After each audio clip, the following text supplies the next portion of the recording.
Yo YouTube, back with another sales day video. This one's kind of fun.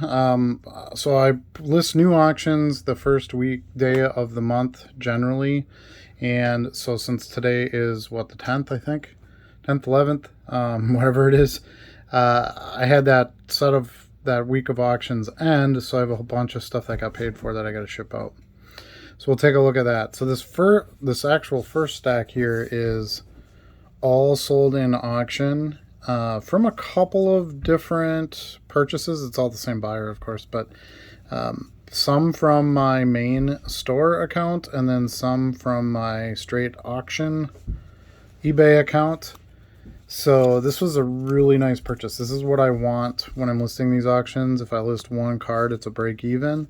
So larger, bulk purchases there's a good profit in that. So it's all Favre base cards, essentially. That's all I auction right now because I have such a huge inventory of Brett Favre stuff. So this is generally what you'll see when I have auction sales. So nice to move a bunch of that, low-end basic inventory. I paid, about 17 cents a card for these. And, I make a straight 90 cents, 80 cents or so on every card after the first one I sell. Obviously, that's not going to be able to ship in just a plain envelope, being this many cards, but it'll be about $3 to ship. So obviously, it's still a very profitable transaction for me. So got that one out of the way. Now we'll do these. So this is store sale stuff here. So first one's an 02 Gridiron Kings. This is Drew Brees. So it's second year Drew Brees.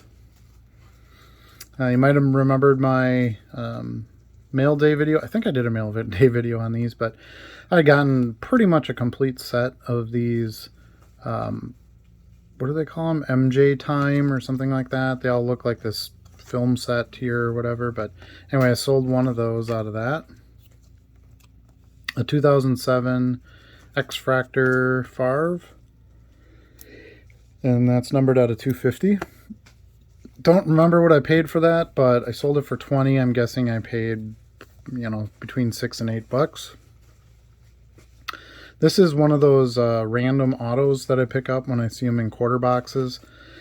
It's not something you'd ever want to pay, a couple bucks for, not for resale anyway, but at a quarter, all it takes is one person to be a fan of that team or player or college athlete, or heck, even a family member of the athlete.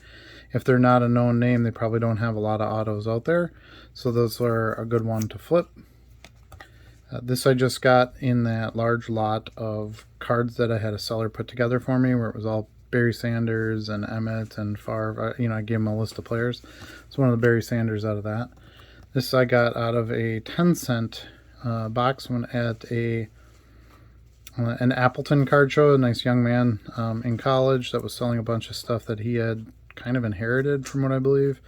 Anyway, he had a bunch of this kind of low-end 90s stuff. Like 10 cents a card, so got a really good deal on that.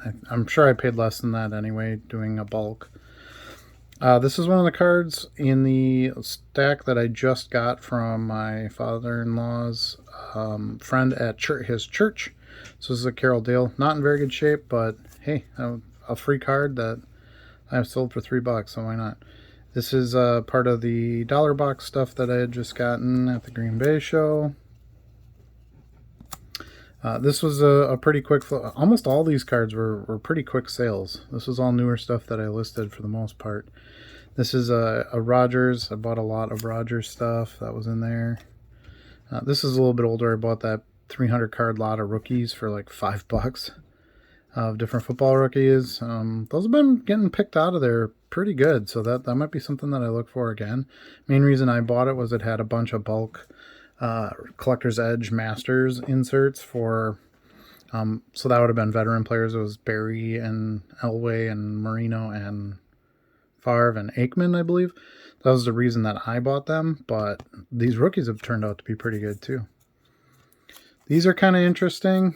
I literally listed these yesterday, So you would have seen this in my mail day video that I bought the set of the 3 of these. I got the base, the trophy collection, and then I have the artist proof. The artist proof I haven't sold yet, but that's the most valuable one. So I got, what, like 18 bucks for these 2. I paid $8 for all 3 of them, so that was a nice turn. And then that buyer also bought this Edge Tech, which is kind of a prism effect to it. It's got the footballs coming around like that. So the vintage common Bob Tucker. I don't know, he might be a Hall of Famer or something, I'm not really sure, but it would have been something I would have got for 15 cents a quarter or something like that. So happy with any kind of returns on that stuff. All right, then more store sales here. This is a 2004 Ultra Brady. I had this listed, I think, for 8 bucks, and someone offered me 5 for it, so I took it. I was okay with selling that at 5. I definitely didn't pay that for it, so I knew I was still in the black there. I sold a PSA card. It's been a little while since I've had one of these move, but this is the Instant Replays. PSA 9. It's got that kind of film sort of texture on the front of it. You know, it's got the film strips on the sides. But a PSA 9, I mean, I don't know what the pop of these are currently, but nice looking card. Good return on that. This is a single auction sale, a 95 tops. Another single auction sale. This is 98 Prestige.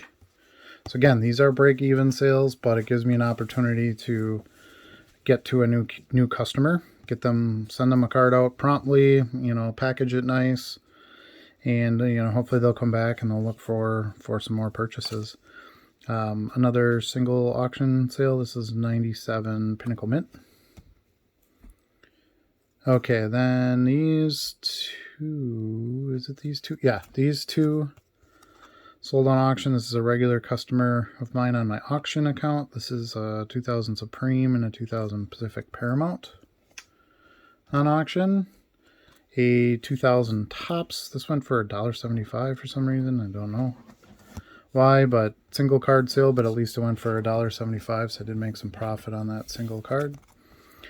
Here's 3 cards sold at auction. Again, split between both my accounts. This card was one at an auction on one account, and these 2 were one on an auction on my other account. So obviously I'll ship all 3 together, so stay profitable that way. This is a single 2001 Absolute Memorabilia card. Can't remember if, well, you'll see on the screen there what I sold it for. I can't remember if I sold that for more than $1 or not, but...